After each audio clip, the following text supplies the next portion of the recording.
세상은 썩고 부패하고 사라질 것이고 천국만이 지금부터 영원까지 실질적으로 우리가 누리고 살아야 될 곳이며 없어지지 아니하고 쇠하지 아니하고 썩고 부패하지 아니하고 없어지지 아니할 진정한 나라이기 때문에 구약시대 성령을 받은 이들은 어떻게 살았는지, 또 신약시대 성령 받은 우리는 어떻게 살아야 되는 건지 비교하면서 함께 말씀을 나누면 우리가 어떻게 살 것인지, 무엇을 하며 살 것인지 답을 찾고 진정한 크리스찬의 삶을 살아갈 수 있게 될 것입니다.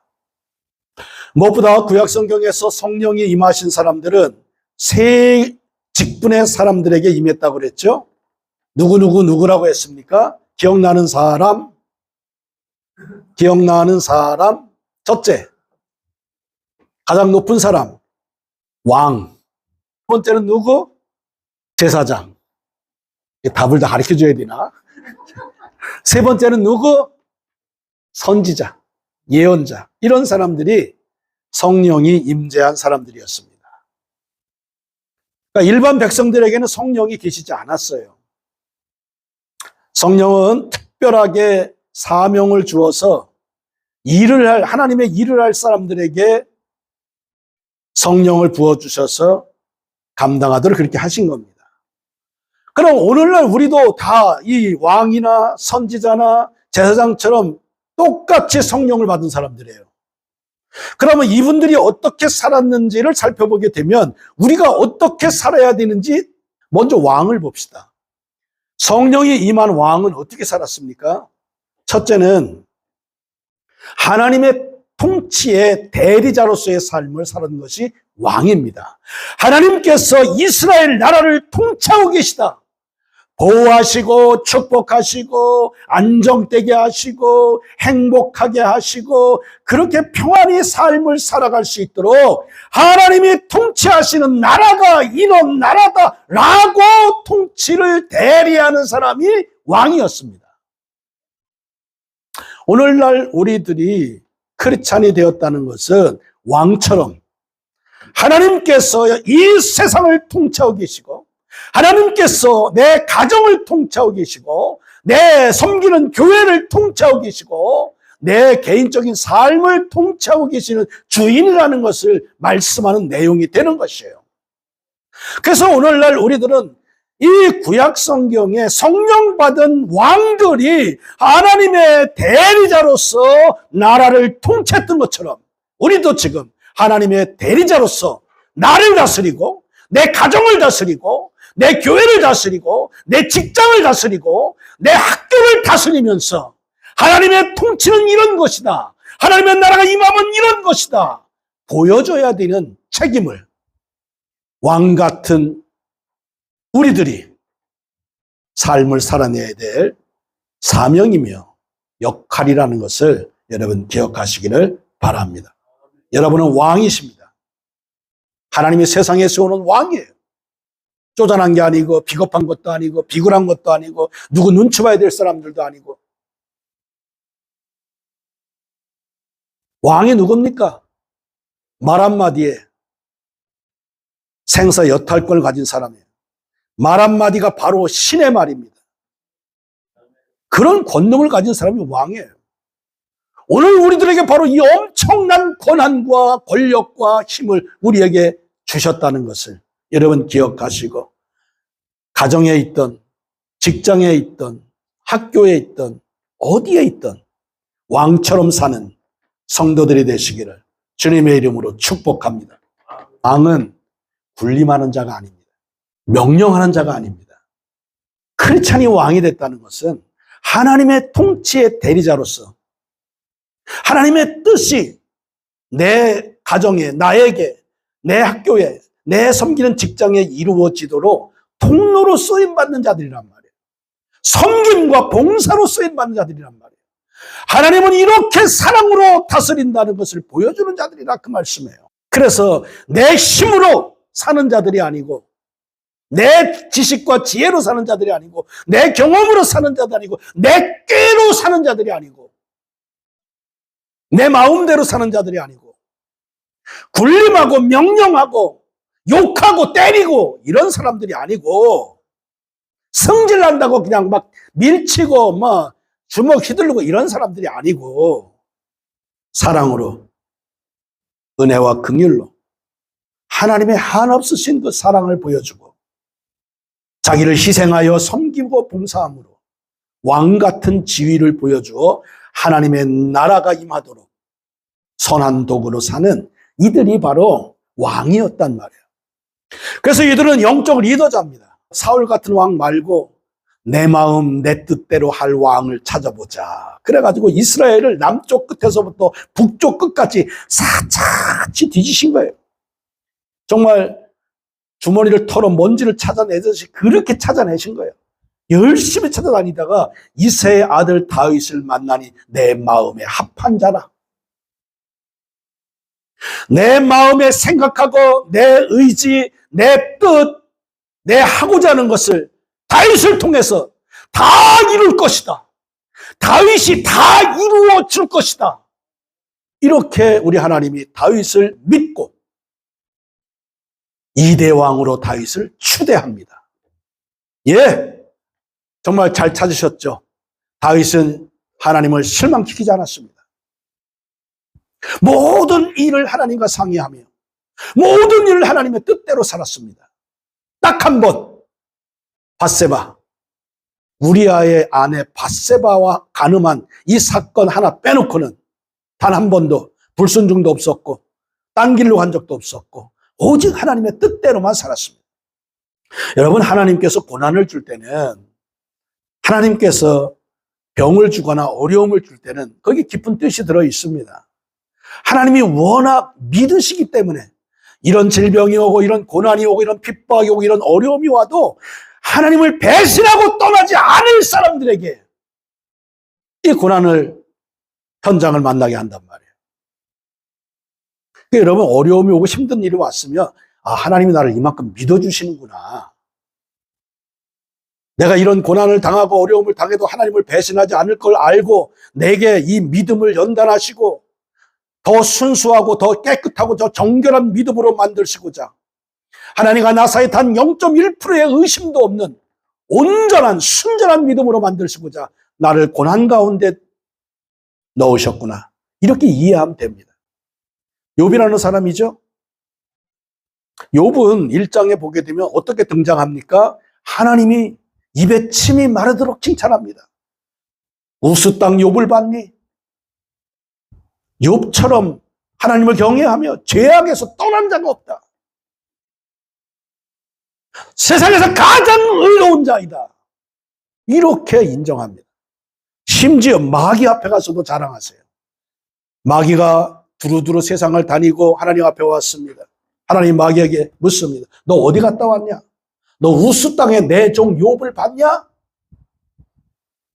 그렇게 충성되고 그렇게 믿음이 좋고 그렇게 착하고 그렇게 의로운 자가 없다.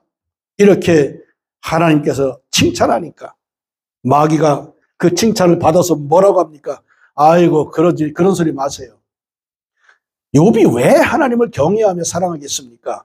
하나님께서 울타리 쳐주셔서 재산 보호해주지, 자식들 똑똑하고 이쁘게 낳아주게 하시지, 또 재산도 불려주시지, 그렇게 보호하시고 지키시고 축복하시니까 욥이 그렇게 하나님을 경외하는 거 아닙니까? 그러나 하나님이 울타리를 거두시고 재산을 빼앗고 자식들 다 죽여버리고 부인 도망가게 하고 다 해보십시오. 몸에 질병까지 던져보십시오. 아마 하나님 원망하고 저주하고 하나님 떠날 겁니다. 사람이 가죽으로 가죽을 바꿉니다. 그렇게 욥을 고발하죠. 근데 하나님은 욥을 믿었습니다. 사탄이 얘기하는 대로 다 해도 욥은 끝까지 하나님을 믿을 것을 믿었습니다. 그래서 진짜 재산 다 뺏겨, 자식들 다 주고, 부인 도망쳐, 그 다음에 몸은 악창이 나서 온몸이 기와장으로 긁지 않고는 견딜 수 없는 그런 고통에 시달립니다. 친구들이 찾아왔는데 욥이 욥인지를 알아보질 못할 정도로 초췌하고 완전히 파괴된 그런 육신의 모습을 갖고 있었어요. 끝까지 욥은 하나님을 배신하지 않습니다. 믿음을 떠나지 않습니다. 하나님이 정말 믿은 사람이 욥이에요. 그래서 욥이 그 고난에서 회복한 다음에 그가 친히 뭐라고 고백합니까? 하나님, 제가 예전에는 하나님에 대해서 듣기만 했는데 이제는 하나님에 대해서 보나이다. 듣는 신앙에서 이제는 보는 신앙으로 성장했다고 자신의 신앙을 고백합니다. 성령 받은 왕은 하나님의 이런 대리자로서 하나님의 나라를 보여주는 이런 어마어마한 역할들을 감당해야 되는 자들이 왕이었어요. 오늘날 우리 크리스찬들이 바로 이 왕 같은 직분을 갖고 있는 것입니다.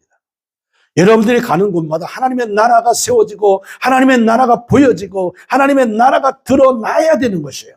다윗처럼 하나님을 이렇게 섬기는 것이라는 본을 보이는 자들이 돼야 되는 것입니다. 하나님을 이렇게 섬기는 거다. 하나님의 자녀는 이런 자들이다. 이런 인격과 이런 성품을 가진 자들이다. 이렇게 자랑해야 되는 거예요. 여러분을 보면 여러분의 친구들이, 여러분의 직장 동료들이 하나님의 사람은 저렇구나. 예수 믿는 사람들은 저렇게 사는구나. 보여지나요? 두 번째, 성령이 임한 구약 성경에 나오는 인물들은 제사장입니다. 제사장은 뭐 하는 사람이었냐 하면 중보자 역할을 했어요. 하나님과 사람 사이의 중간에서 하나님과 사람 사이를 이어주는 역할을 했던 사람들이 제사장입니다. 그러니까 성령이 임한 제사장들은 하나님의 사정을 사람에게 알려주고 사람의 사정을 하나님께 알려주는 이런 중보자 역할을 했던 것입니다. 오늘날 똑같이 우리들도 같은 사명을 갖고 있습니다. 우리들을 통해서 하나님께 나아올 수 있게 하고 하나님의 소식을 사람들에게 전달해주는 그런 중개 역할을 하는 이들이 우리들이에요. 그래서 우리들이 가는 곳마다 하나님의 소식을 전해집니다. 예수님의 소식이 전해집니다. 만나는 이들마다 우리가 할 얘기가 뭐예요? 예수님 얘기예요. 천국에 대한 얘기예요. 그 전달할 책임이 제사장적 역할을 해야 되는 우리에게 있다는 사실을 여러분들 기억하시기를 바랍니다. 목사님은 그렇습니다. 만나는 사람들마다 예수님을 아십니까? 예수님을 믿습니까? 교회는 다녀보셨습니까? 뭐 대화가 다 그거죠. 오늘 우리 사랑하는 성도들 일상의 삶에서 무슨 얘기하고 삽니까? 제사장적 삶을 살아야 된단 말이에요. 중보자, 중개자의 역할을 살아야 된단 말이에요. 그래서 사람들 만날 때마다 친구들 만날 때마다 모든 관계 속에서 relationship with one another, your relationships with one another, 모든 서로서의 관계 속에서 예수 그리스도의 사고방식을 가지고 예수님의 마음을 가지고 그들을 만나라.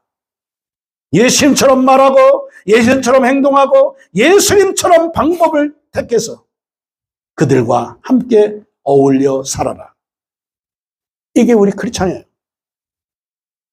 이게 제사장적 사명을 감당해야 되는 오늘날 우리 크리스찬의 삶이라는 것을 잊지 마시기를 바랍니다. 이 제사장들은 모든 생활이 거룩해야 했습니다.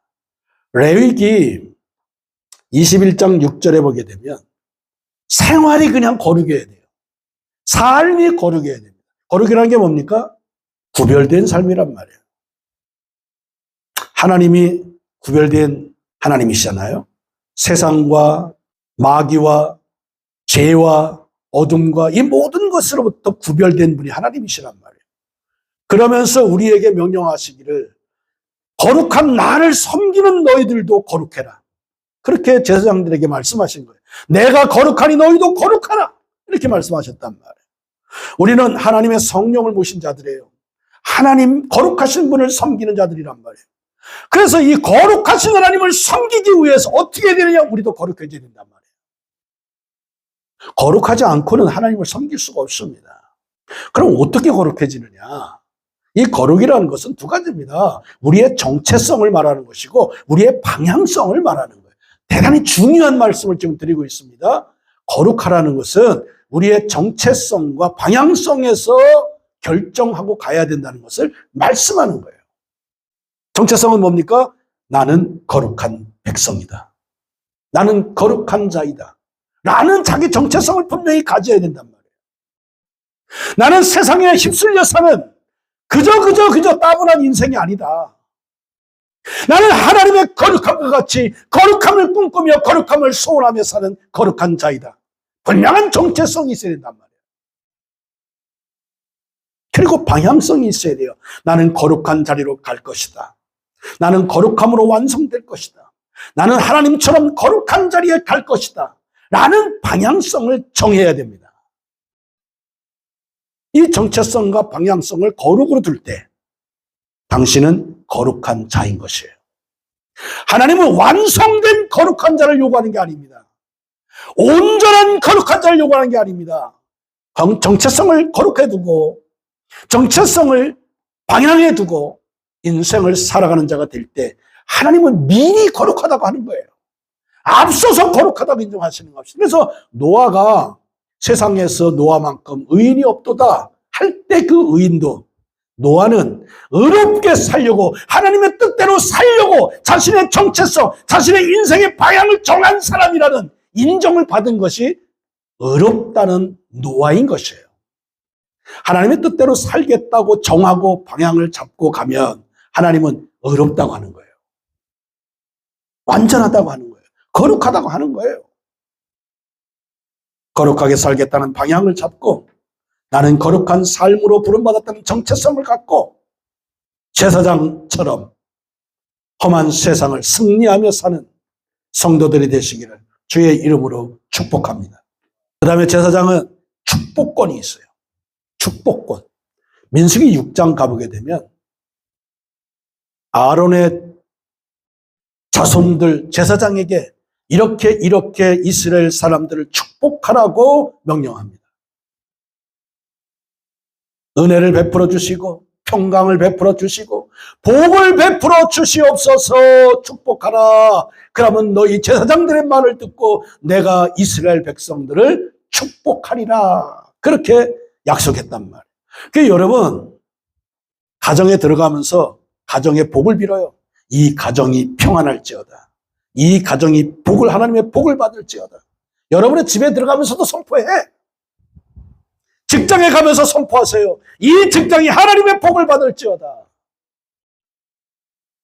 여러분이 선포한 대로 직장이, 학교가, 가정이 복을 받게 될 것이에요. 왜냐하면 네 입으로 증거하게 될 때 복이 선포한 대로 임한 장소에 임하게 될 것이라고 약속한단 말이에요. 여러분 복을 아까워하지 마세요. 복 빌어주는 것을 아까워하지 마세요. 무한정으로 빌어줘. 자주 빌어줘. 매일 빌어줘. 아까워하지 마. 여러분의 입에는 그냥 복을 달고 살아야 돼. 복 받았어. 복 받아. 근데 하나님이란 주어가 들어가야 되겠지. 하나님의 복을 받으십시오. 하나님이 축복하십니다. 하나님이 당신을 사랑하십니다. 하나님이 당신에게 은혜를 주십니다. 하나님이 이 학교를 사랑하십니다. 하나님이 이 직장을 사랑하십니다. 하나님이 이 직장을, 이 학교를, 이 가정을 축복하십니다. 선포해. 그 자격을 주었고 그 권한을 주셨단 말이에요. 그 다음에 세 번째 선지자입니다. 선지자. 구약시대에 성령이 임한 사람들은 선지자들이에요. 오늘날 말하면 예언자들이에요. 히브리어는 나비라고 하고 헬라어는 프로페테스라고 하고 영어 성경은 프로펫이라고 합니다. 이 사람들은 뭐냐? 영적 전쟁하는 사람들입니다. 선지자는. 여러분 엘리야가 바알 선지자 450명, 아세라 선지자 400명과 갈멜산에서 전쟁하잖아요. 엘리야 선지자입니다. 예언자예요. 성령이 임한 사람은 선지자가 되고 예언자가 되어서 영적 전쟁을 하는 사람들입니다. 마귀와 싸우고 귀신들과 싸우고 우상과 싸우고 세상과 싸우고 악한 정치인들, 악한 사람들과 싸워 하나님의 공의와 정의를 세우는 자들입니다. 선지자들이에요. 그래서 죄를 지적하고 책망하고 하나님의 심판을 외치고 하다 보니까 사람들이 미워해. 사람들이 싫어합니다. 아주 잡아먹으려고 아주 이를 바닥바닥 갈아. 죄를 지적하지 않을 수가 없어요. 악함을 지적하지 않을 수가 없어요. 책망하지 않을 수가 없어요. 심판을 선언하지 않을 수가 없어요. 그러니까 뭐 난리죠. 예? 그래서 엘리야도 누가 죽이겠다고 쫓아다녀요? 이사벨 이 왕비가 엘리야를 죽이겠다고 막 쫓아오니까 엘리야가 어떻게 합니까? 갑자기 우울이 밀려오고 갑자기 두려움이 밀려와가지고 걸음만 날 살려라 도망갔잖아요. 어디까지 도망갑니까? 광야에 로뎀나무 밑에까지 도망간 거야. 숨어 있을 때는 까마귀가 먹을 걸 갖다 주고. 야, 근데 까마귀가 먹을 걸 갖다 주니 얼마나 먹을 게 궁핍했겠어요. 선지자는 본시 부귀영화를 누리는 사람들이 아닙니다. 우리 크리스찬들은 부귀영화가 목적이 아닙니다. 이 세상에서 잘 먹고 잘 살고 성공하고 권력을 얻고 무슨 명예를 높이고 그런 목적을 갖고 사는 사람들이 아닙니다. 그런데 아브라함은 거부였단 말이에요. 군인을 360명을 길러내는 300명 넘게 군인을 가진 사병을 가진 그런 엄청난 사람이었단 말이에요. 거부였어요. 물론 선지자라고 다 가난하게만 살지는 않았습니다. 그러나 대체로 선지자가 되고 예언자가 되면 부귀영화는 포기해야 돼. 왜냐하면 삶 자체가 하나님의 말씀을 전하는 도구가 되어야 되기 때문에 생활 자체가 하나님의 말씀을 보여주는 도구가 되어야 되기 때문에 부귀영화를 누릴 수가 없어요. 부귀영화를 누리면서 하나님의 말씀을 삶으로 보여주기는 쉽지 않단 말이에요. 호세아 선지자는 음란한 여인 고멜과 결혼을 2번씩이나 했단 말이에요. 도망간 여인 다시 잡아다가 또 결혼하고. 삶으로 하나님의 뜻과 말씀을 전달해주는 통로로 쓰였기 때문에 고단했어요. 그래서 에스겔 같은 사람은 390일을 왼쪽으로만 드러나 잤어. 똑바로도 못 자고 오른쪽으로도 못 자고 왼쪽으로만 390일을 똑같이 자 이렇게. 그런 퍼포먼스도 했습니다. 그러다 보니까 선지자의 삶은 하루하루가 너무 힘들어. 그러나 성령이 임해서 권능을 받았기 때문에 그런 삶도 넉넉히 감당하는 자가 된 것이죠. 그 바울 같은 경우 성령이 임하시니까 평생을 감옥에 갇히며 매를 맞으며 먹지 못하며 자지 못하며 쉬지 못하며 이런 엄청난 육신의 고단한 삶을 기쁘게 그것도 감사함으로 행복하게 사랑함으로 감당한단 말이에요. 선지자의 삶은 그렇습니다. 육신은 고달프고 힘들어도 심령은 평화롭고 행복하고 만족한 거예요. 가진 것도 없고 누릴 것도 없고 보여줄 것도 없어. 아무것도 없어. 그냥 맨손밖에 없어. 그런데도 다 가진 자처럼 부유한 자처럼 아무것도 없는데도 다 가진 자처럼 그렇게 산단 말이에요. 그게 바울이었어요. 그게 선지자, 그게 예언자입니다. 또한 이 선지자들은 끊임없이 백성들을 위해서 기도하며 중보하는 그런 역할을 감당했던 자들입니다. 사무엘 선지자 어떻게 했습니까? 내가 너희를 위해서 기도하는 기도를 쉬는 죄를 범하지 않겠다. 여러분, 기도 쉬는 거 죄입니다. 기도하지 않는 사람들은 죄 짓고 있는 거예요. 여러분은 성령 받은 사람들로서 선지자 역할을 해야 되는 사람들입니다. 나 자신을 위해서도 기도해야 되지만 가정을 위해서, 교회를 위해서, 나라와 민족을 위해서 기도를 쉬는 사람들은 죄를 짓고 있는 거예요. 여러분 기도에 여러분 자신과 식구들과 친구들과 이웃들과 이 나라 이 민족을 위해서 기도하십니까? 여러분의 학교, 여러분의 직장, 여러분의 친구들, 이 나라 이 민족, 대통령, 정치인들 모두를 위해서 기도하십니까? 기도 안 하시면 죄 짓고 있는 거예요. 성령 받은 선지자 역할은 기도와 섬김에 있었어요. 중보에 있었단 말이에요. 중보 기도자로서 있었단 말이에요. 모세 보십시오. 백성들이 하나님을 배신하고 물 먹을 거 없다, 뭐 자매가 없다, 수박이 없다, 뭐 막 하나님을 원망하고 죄를 지니까 모세가 어떻게 합니까? 하나님 앞에 나아가서 엎드려 울면서 주여 저들의 죄를 용서하시옵소서. 하나님께서 뭐라고 하십니까? 모세야, 나 쟤들 지쳤어 이제. 나 쟤들 싹 쓸어버리고 너를 통해서 새로운 민족 만들게. 하나님, 저들을 죽이시려면 내 이름을 천국에서 지워주십시오. 생명책에서 내 이름 지워주십시오. 나 목숨 걸고 기도합니다.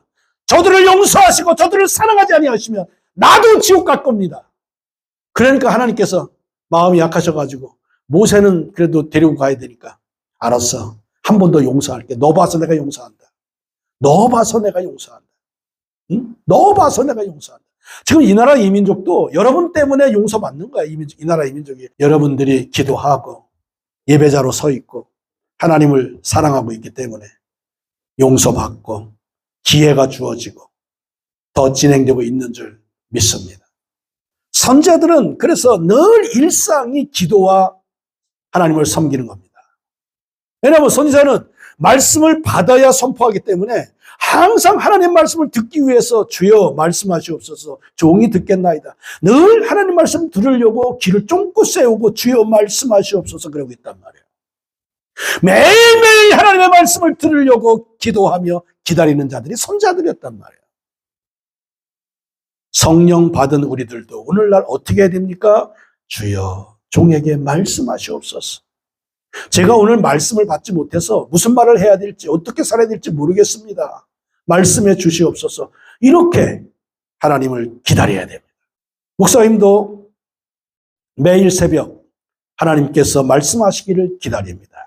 이 설교도 하나님께 받은 거예요. 가르쳐 주셔서 받아서 나온 거예요. 말씀하셔서 받아 나온 거예요. 내 얘기 하는 거 아닙니다. 하나님이 생각나게 하셨고 가르쳐 주셨고 깨닫게 하신 거예요.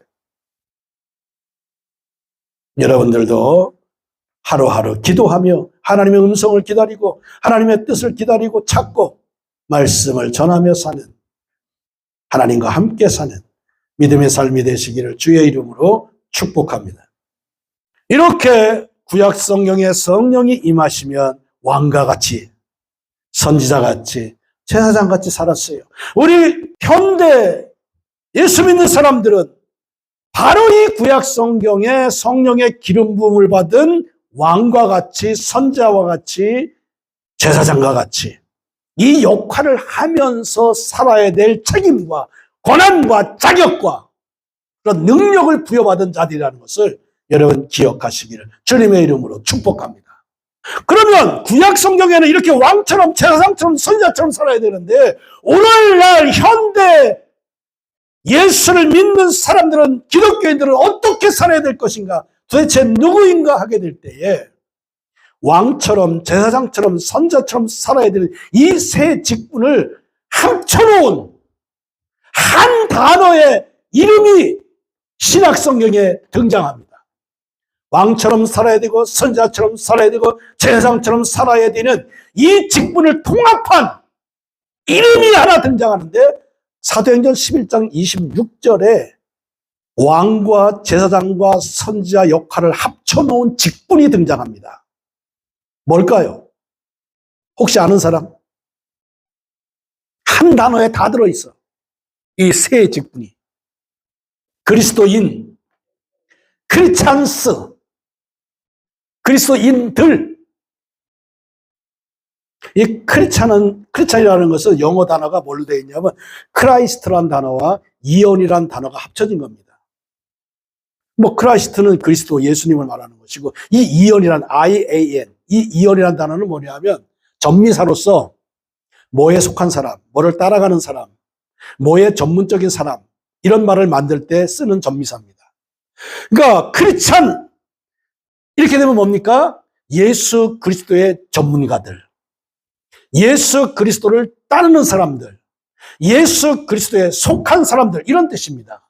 그래서 그리스도인 그러면 예수님의 사람, 예수님에 대한 전문가, 예수님을 따르는 사람 이런 뜻이 크리스찬이에요.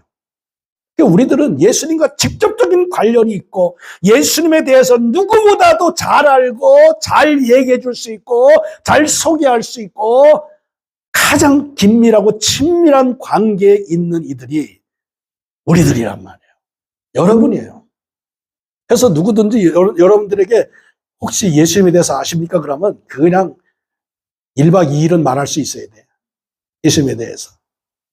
너무나 사랑하고 너무나 아끼고 너무나 존중하고 너무나 귀히 여기는 분이시기 때문에 내 인생의 전부이시기 때문에 내 인생을 걸고 알아야 되고 믿어야 되고 이해해야 되고 간직해야 될 분이기 때문에 크리스찬의 삶은 그렇습니다. 이 크리스찬은 왕과 제사장과 선지자의 역할을 다 묶어놓은 이 크리스찬은 신약 성경에 와서 대표적인 사명을 하나, 권세를 하나 갖게 됩니다. 마태복음 16장 19절에 있는, 이거는 너무 중요한 얘기니까 한번 찾아봅시다. 깜짝 놀랄 거예요, 여러분. 이런 권세를 우리에게 주셨어요.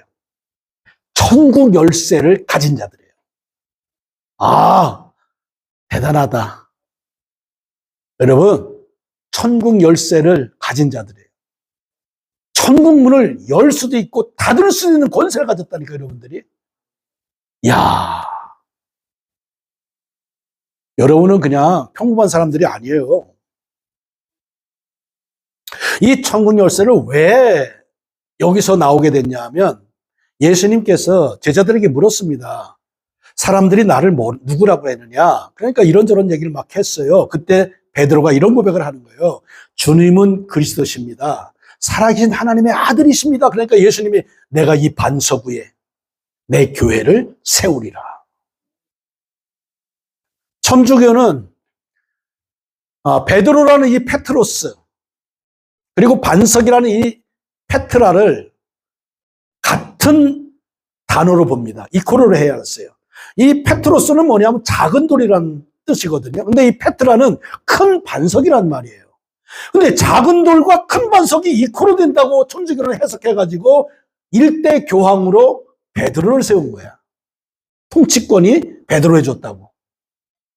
근데 우리 개신교, 우리 기독교인들은 그러지 않죠. 작은 돌은 작은 돌이고 큰 바위는 큰 바위다. 이건 다른 거다. 베드로의 신앙 고백이 교회를 세우는 기초가 된 것이고 예수 그리스도가 반석이다. 베드로가 반석이 아니고 이게 정확한 성경 해석입니다. 그러니까 천주교는 이게 너무 성경을 벗어난 거예요. 어떻게 작은 돌하고 큰 바위하고 어떻게 같아? 말이 돼? 말이 안 되는 얘기를 말이 되게 하고 믿는 사람들이 그 사람들이에요.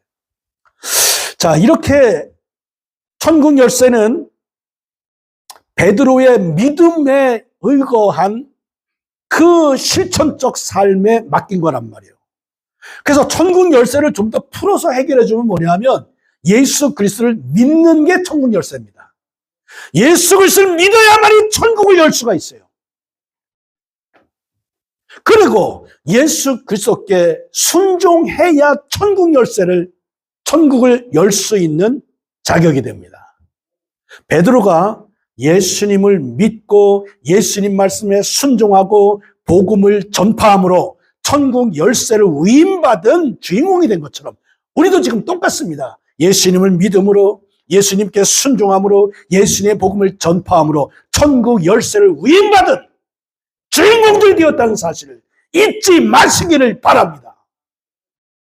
천국 열쇠는 그겁니다. 우리가 예수님을 믿고 예수님 말씀에 순종하고 예수님의 복음을 전하게 될 때 천국 열쇠를 가진 주인공들이 되는 거란 말이에요. 우리가 열면 열어지고 닫으면 닫아지는 권세를 가진 자들이 되는 것이에요. 오늘 우리 사랑하는 성도들 허접한 인생이 아닙니다. 천국 열쇠를 가진 천국의 곡간 열쇠를 가진 거예요. 여러분 며느리가 되면은 그 며느리가 시어머니로부터 곡간 열쇠를 물려받기까지는 확실한 신뢰와 믿음이 오고 지혜가 인정받고 능력이 인정받지 않고는 열쇠 못 받습니다. 그러나 처음서부터 똑똑하고 지혜롭고 힘있고 가정을 일으킬 만하고 신뢰할 만한 되기면은 가자마자 바로 곡간 열쇠를 맡기는 거죠. 네가 살림해라. 우리 예수님 천국 곡간을 여러분에게 맡긴 거예요. 여러분을 믿고, 여러분이 예수님을 믿고 말씀에 순종하고 예수님을 증거하는 증인이 됐기 때문에 천국 열쇠 가지고 가라. 열고 닫고 네 맘대로 해라. 이 권세를 주신 거란 말이에요. 천국 곡간 열쇠를 여러분들이 갖고 있어요. 잘 사용해서 주님을 기쁘시게 하고 여러분 많은 상급을 하늘나라에 준비하여 하늘의 별과 같이 빛나는 모든 성도들이 되시기를 주님의 이름으로 축복합니다. 다니엘서에 보게 되면 많은 사람들 의로운 곳으로 돌아오게 한 자들은 하늘의 샛별처럼 빛나리라 말씀했어요. 여러분의 이름이 하늘나라에 샛별처럼 빛나기를 주님의 이름으로 축복합니다. 기도합시다. 사랑 많으신 주님 감사를 드립니다. 하늘나라의 별과 같이 빛나는 그런 이름을 갖기를 소망합니다. 한 영혼도 뒤로 물러가 침륜에 빠지지 않게 하시고 우리 주님 약속하신 이 놀라운 축복과 은혜의 주인공들이 다들 되어지도록 크신 은혜를 베풀어 주옵소서. 예수님 귀하신 이름으로 기도하옵나이다. 아멘.